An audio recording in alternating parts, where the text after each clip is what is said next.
Donald Trump says Daesh or ISIS has been obliterated. Despite its territorial losses in Syria and Iraq, has the group been 100% defeated, as the American president claims, or is the fight still far from over?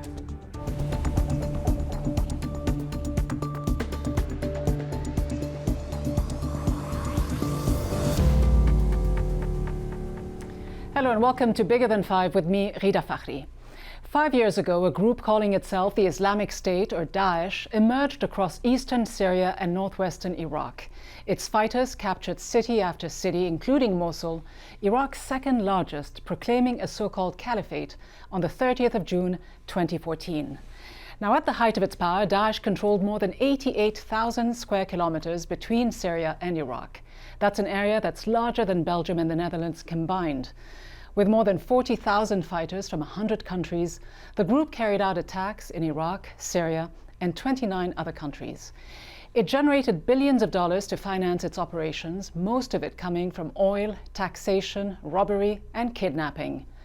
In a few moments, I'll be speaking with Congressman Scott Perry, who sits on the House Foreign Affairs Committee, about President Trump's repeated claims that the group has been defeated.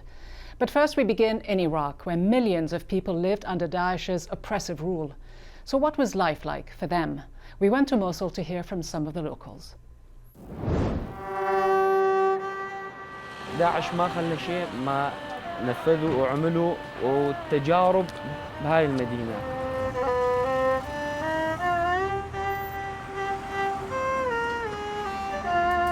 يعني كان أبسط شيء إنه إذا واحد اللحية كانت قصيرة أو ما مطول اللحية أو ما مثل ما كانوا يقولون مطلق اللحية، كان يجلدوا ويعاقبوا. كموسيقي إنه ما أطيق أطلع ولا أطيق أحكي إنه أنا أطيق أعزف أو أنا أطيق أقول أنا موسيقي، هاي أبسط شيء. كان عقوبة الموسيقى إذا يعرفون إنه أنا موسيقي هي القتل، يعني بدون أي مبرر. جيت فترة انسجنت بوقت داعش لمدة شهر، جو اعتقلوني من البيت. طبعا انا قبل كنت التقيت بموسيقي اللي هو اسمه خالد صديقي، وعزفنا. فبعد هاي الفتره انه يعني كتبليغ ما اعرف الفكره شلون جت، انه جو على البيت تم اعتقالي. كان عندي كمانين، فقبل ما يعتقلوني فاتوا عملوا تفتيش للبيت. انا صرت اذكى منهم ودفنتوا الكمان بالحديقه، كمانين دفنتوهم بالحديقه. فما طقت اطلع الكمانات بعد ما طلعتوا من السجن، لان بقيتوا بالبيت ما طلعتوا اصلا خارج الباب بسبب الخوف منهم لا يرجعون يعتقلون، لان اذا صار اعتقالي مرتق فانا راح اموت يعني 100%، ماكو سبب. فبقيتوا بالبيت وما طلعتوا الكمانات الى ان جو الجيش ثاني يوم بعد ما تحررت المنطقه. ثاني يوم طلعتوا الكمان من الحديقه. طبعا هو كابوس، والكابوس مستحيل ينسي، ما دام شيء سيء مستحيل النسي. فكان داعش على المدينة كابوس.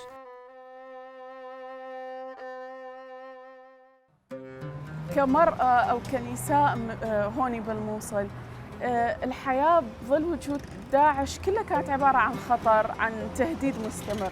يعني أول شيء الزي اللي فرضوا التنظيم، يعني لازم خمار، لازم تغطية لكل الجسم.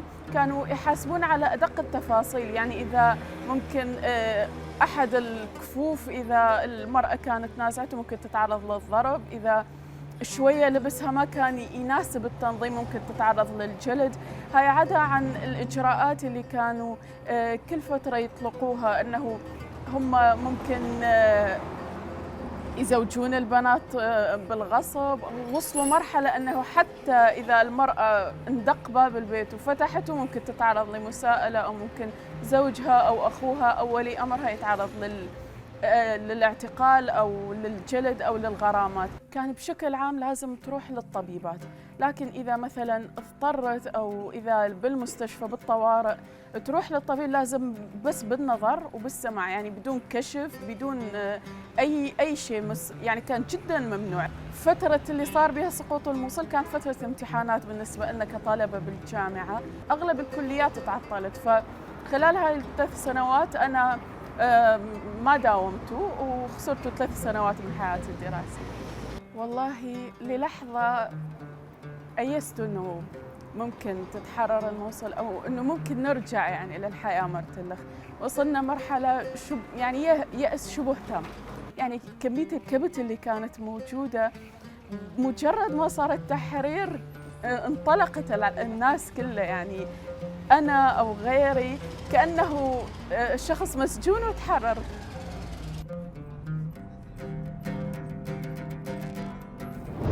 Certainly a sense of cautious relief in Mosul. So how then do lawmakers here in Washington see the current status of Daesh? I sat down with US Republican Congressman Scott Perry earlier and asked him if he agreed with President Trump that the group has been 100% defeated. Well, certainly if you look at it in terms of the caliphate and the territory required for a caliphate, I would agree with that. But I think that anyone's assessment would agree that there are a certain number of fighters, ISIS fighters, that are roaming around somewhere, maybe not even in the region, that have escaped and fled and that are out there. But the organizational structure, the caliph and the orders and the organized attacks, I think he's certainly correct about that, but I think we'd be foolish to believe that there aren't sympathizers and actors that were involved in hostile actions, activity that aren't still out there somewhere. But when he's declared victory on ISIS, Right. and he's done so no fewer than 17 times in the past 6 months alone, he wasn't just talking about the caliphate. On Twitter in December 2018, he said, "We have won against ISIS." Hours later, the Pentagon had to issue a statement to say the campaign still goes on, quote, "at this time."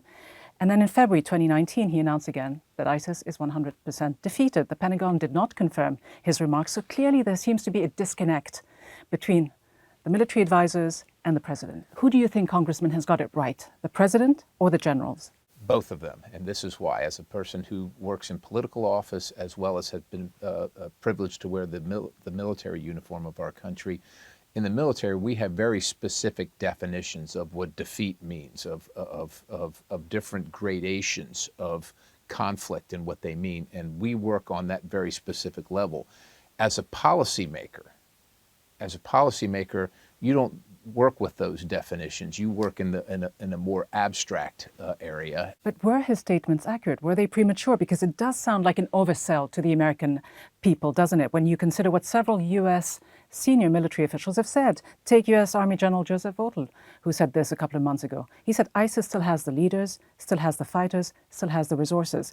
I think in the political context, ISIS has been defeated, but they're going to have sympathizers that are still out there that are maybe going to use the banner of ISIS, and even people will claim ISIS, this is ISIS-inspired attack or event. And some of that have occurred since the president has said this. But this doesn't sound like a resounding defeat. And again, you're saying that ISIS has been defeated. You're not specifying the caliphate. You said this in 2016. How can you defeat the enemy if you cannot identify the enemy? As you say, ISIS may have lost territory, and that is significant, but it has also stretched far beyond Iraq and Syria, to Sri Lanka, to Niger, to Afghanistan, the Philippines, and so many other countries. So let me ask you the same question today. How can you defeat the enemy if you cannot identify the enemy, which, as you say, has taken on a new version, a more amorphous, underground version? How do you defeat this enemy? You can't defeat the enemy if you can't recognize it, but this enemy continually changes its name, continually changes its location, continually changes its tactics, techniques, and procedures, and so on and so forth. And so the overarching theme of this enemy is not necessarily ISIS. It's not necessarily not ISIS. It could be, like I said, Khorasan Group. It could be Boko Haram. But there's a contradiction. What will victory then look like? You have said, and the president has said, we have been victorious against ISIS. What does victory look like? How do you know that you've defeated the group? Victory looks like that, to me, it looks like that the Islamist extremists wishing to impose their theocratic doctrine on the world at large, or regionally, or even in certain states or location, has stripped of their ability to do that.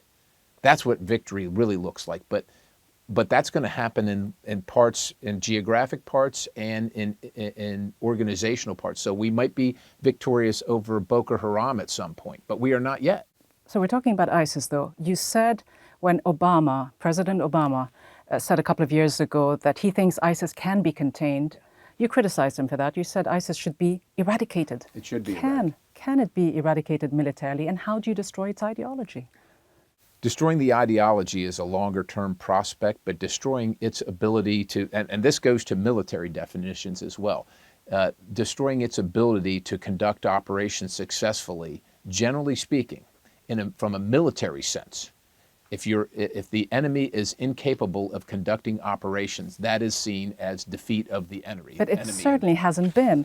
I can just give you a list of attacks just the last few days, in fact. There was one on June 22nd, one on June 21st, Egypt, Iraq, June 20th, Afghanistan, June 19th, Syria, June 13th, Afghanistan, June 12th, Nigeria. The list goes on. Sure.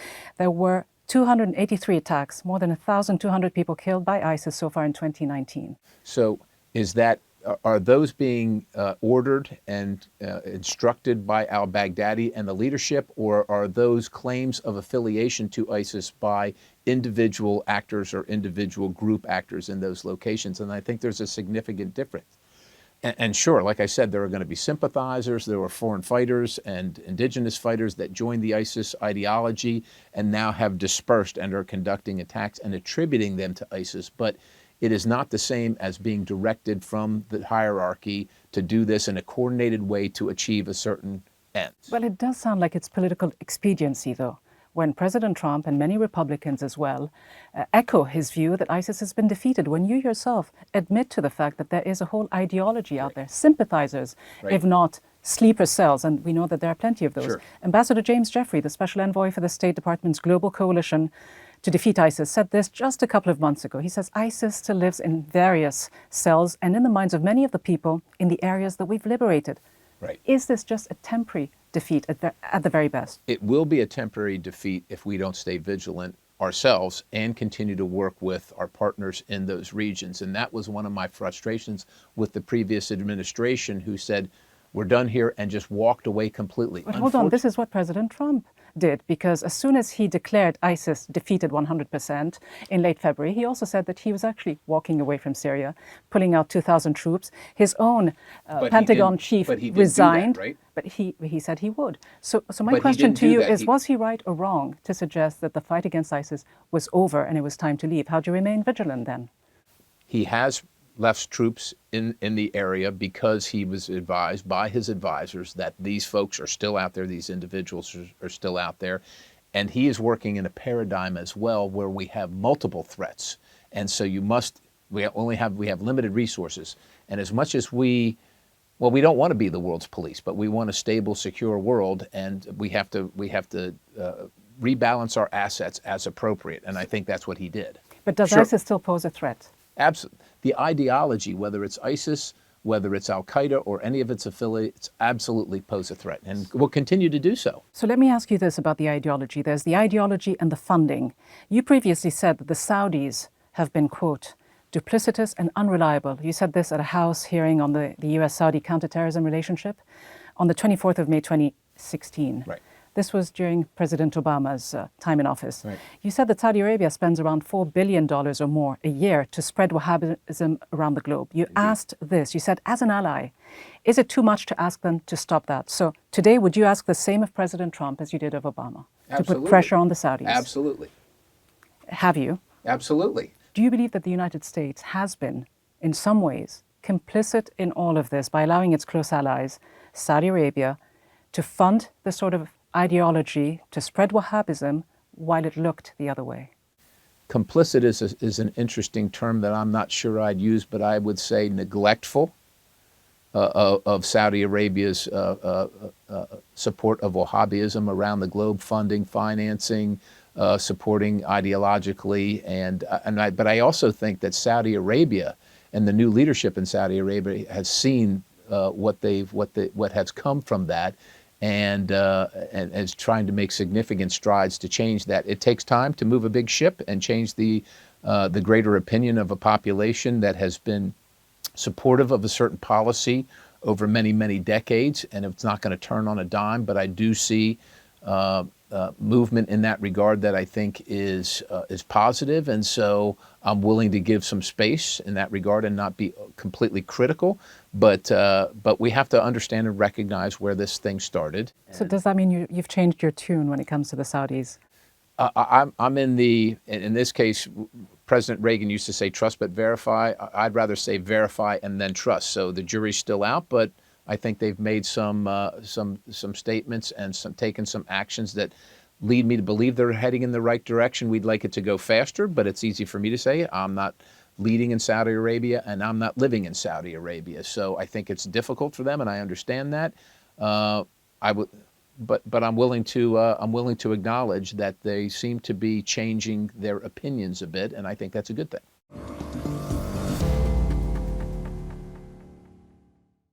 Despite the assertions made in Washington by the president and his Republican colleagues, the reality on the ground paints a different picture. Many of Daesh's top leaders are still alive, and it continues to carry out attacks across the world. Despite a drop in the number of successful attacks, the number of attempts has remained steady. According to the United Nations, there are still between 14,000 and 18,000 Daesh fighters in Iraq and Syria, many of them in sleeper cells. Thousands are said to have returned to their home countries across the Middle East, North Africa, and Europe. So is the fight against Daesh really over, and what will the next phase of this battle be? Iraq's Brigadier General Yahya Rasool from Baghdad's Joint Command Operations gives us his take. الآن المرحلة اللي نعمل عليها هو تكثيف الجهد الاستخباراتي والعمليات الاستخباراتية النوعية. الآن أنت هناك بقايا لعصابة داعش الإرهابي، سواء من الفلول المنهزمة أو من بعض هذه الأفراد، وتحاول أن تنشئ خلايا إرهابية نائمة وأن تخطط للقيام بعمليات إرهابية.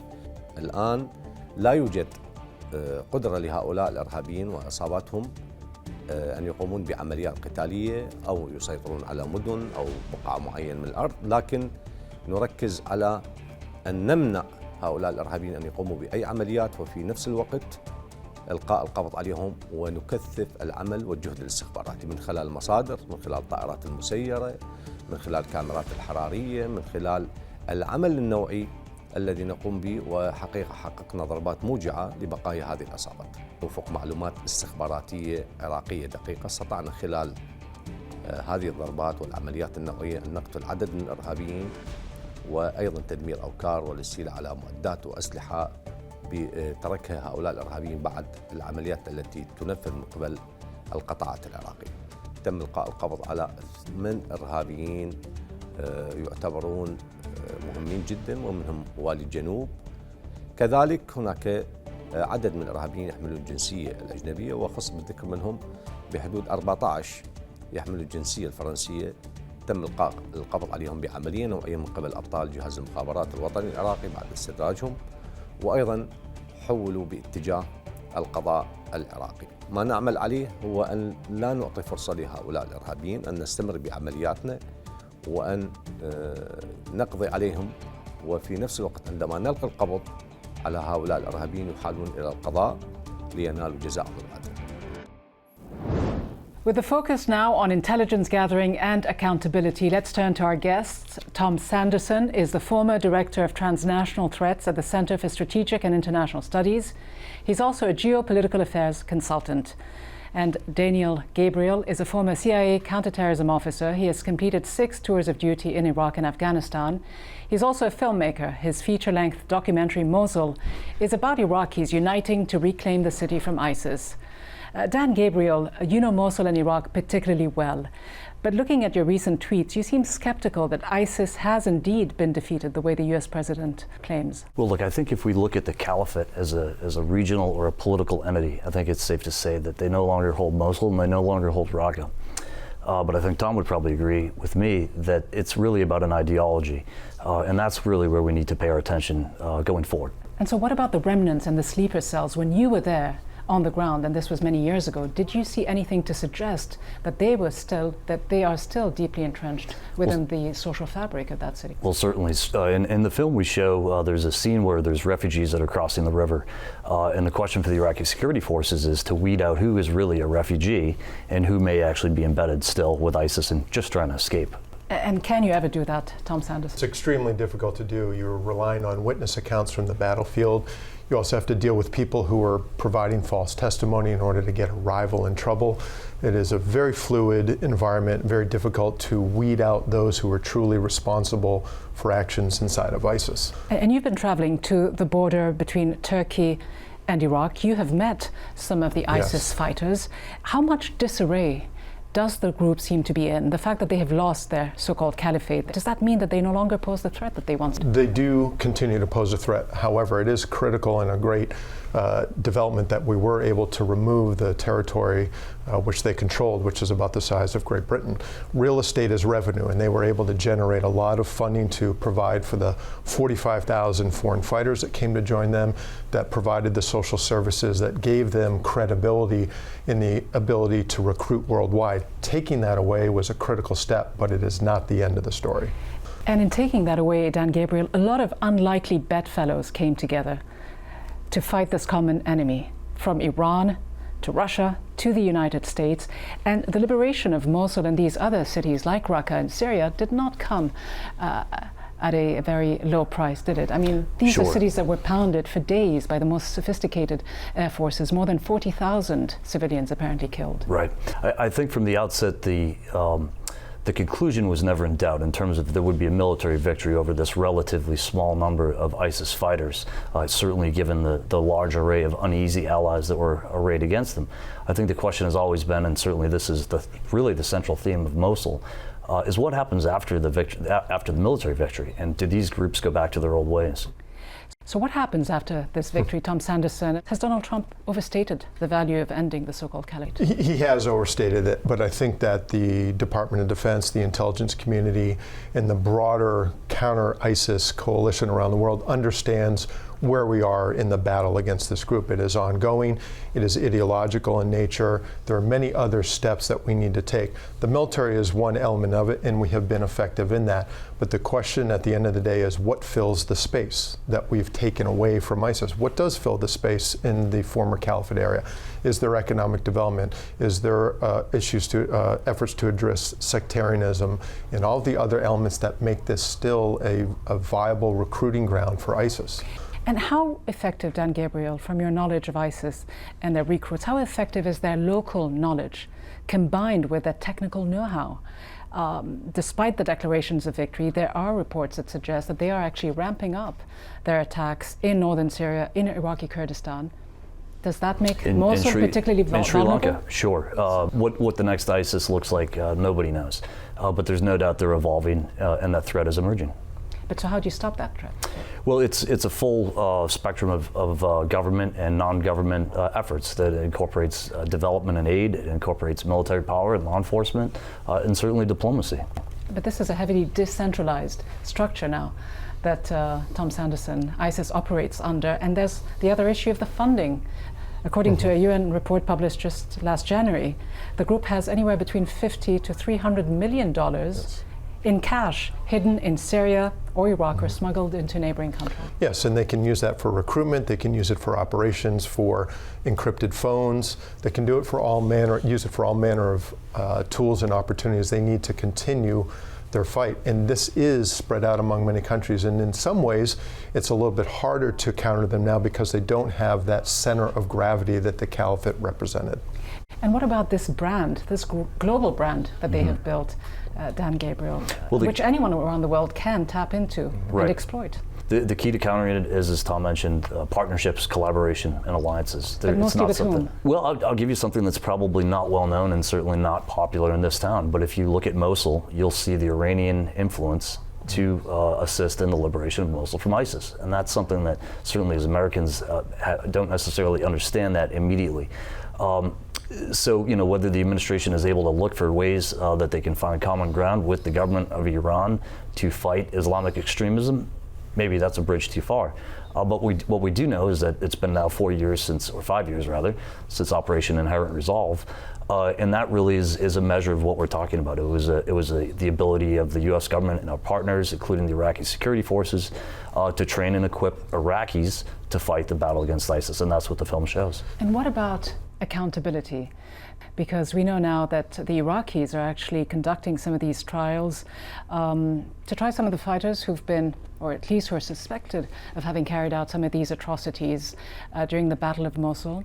A UN report recently suggested, though, that Iraq find alternative routes such as the International Criminal Court. Where should accountability come from? Well, let me flip that for a second. Another thing that we show in the film, again, is cell phone footage of some of the Iraqi forces committing essentially war crimes against, alleged ISIS fighters. So there is the question of accountability, judicial process, and how the Iraqi government will manage that. And they're going to need international cooperation. And just a quick yes or no to you both. Do you believe this fight is over or far from it? Dan Gabriel. No. Much more to do. Tom Sanderson and Dan Gabriel, thank you both very much indeed. Thank you.